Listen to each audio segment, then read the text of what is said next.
l'initiative Écolo-World est née de ce constat selon lequel il y a beaucoup d'associations, beaucoup de journalistes qui s'intéressent à la chose environnementale, mais peu de personnes, malgré leurs moyens, s'investissent réellement. Et on a jugé utile d'accompagner toutes ces personnes, de leur donner une bonne visibilité dans leurs différentes actions. Donc c'est l'un des buts de ce procès que nous organisons pour pouvoir accompagner tous ces différents acteurs. Je vous remercie pour votre présence. Soyez bénis pour votre soutien à l'initiative Écolo-World. Je vous souhaite une très bonne soirée en notre compagnie. Et vous voyez, les débats qui vont suivre les années, les quelques mois à venir, je ne parle pas des élections du Bénin, mais nous sommes rentrés dans la mouvance de changement climatique. Et je crois que les prières ne vont pas faire changer le climat, ne vont pas régler les problèmes. C'est les actions que porteront chacun de nous.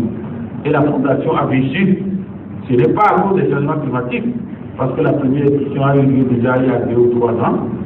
Et maintenant, une deuxième édition, ça veut dire que ce n'est pas un événement prévu juste pour événement, et ça s'arrête là.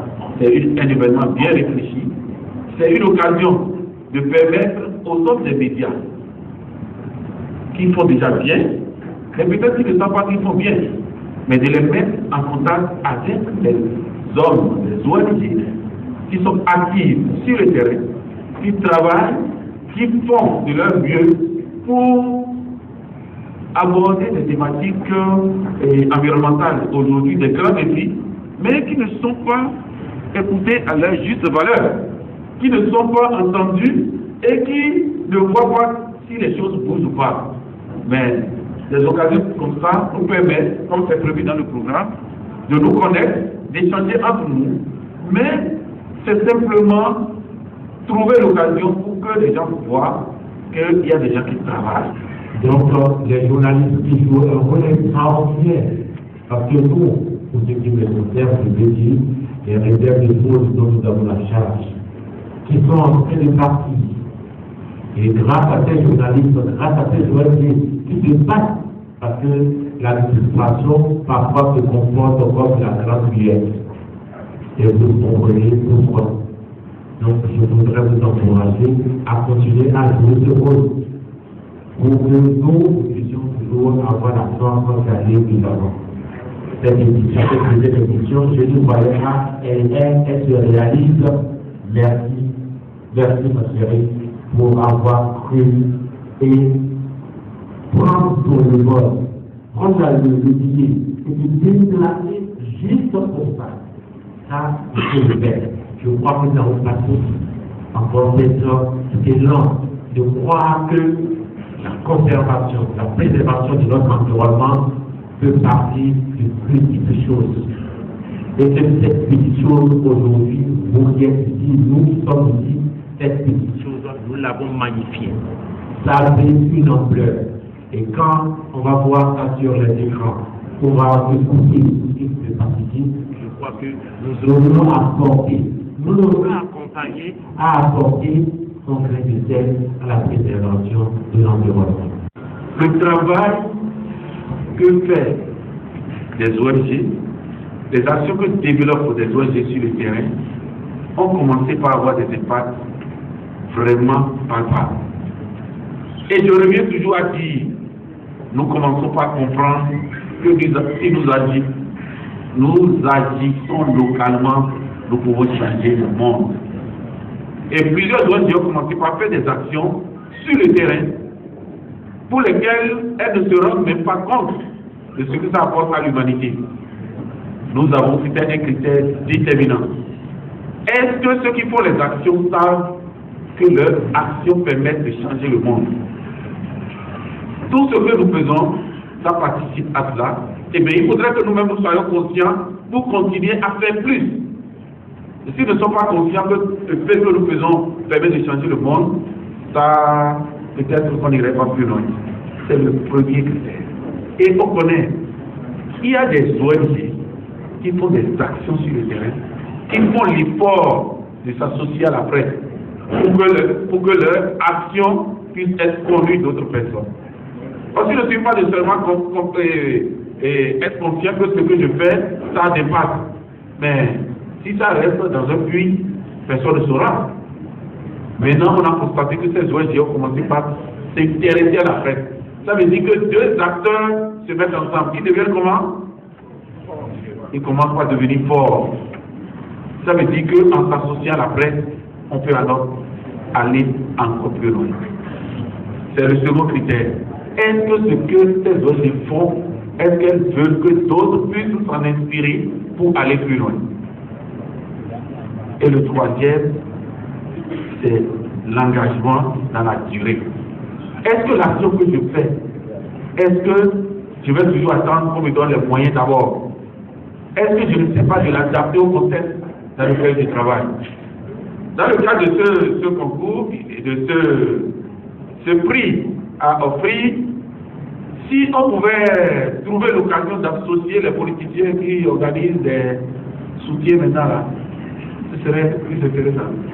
Mais malheureusement, on n'est pas toujours dans cette dynamique. Mais on ne peut pas réussir sans eux. Mais si on va les attendre, négocier avec eux, on va dire, ah, c'est parti de tel parti. Est-ce que l'environnement de parti? L'environnement de parti? Ah oui.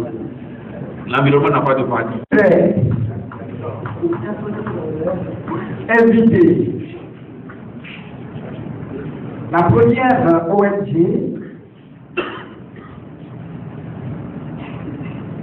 elle est basée au Bénin, naturellement.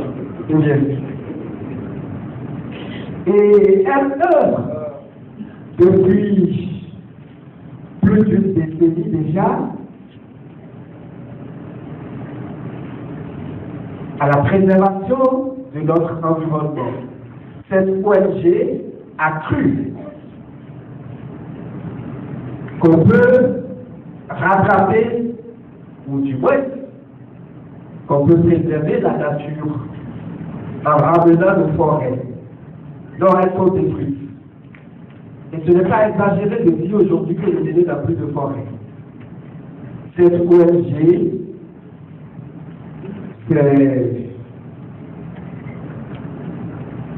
s'investit personnellement à reconstituer l'écosystème forestier, ou du moins œuvre pour la reconstitution de l'écosystème forestier.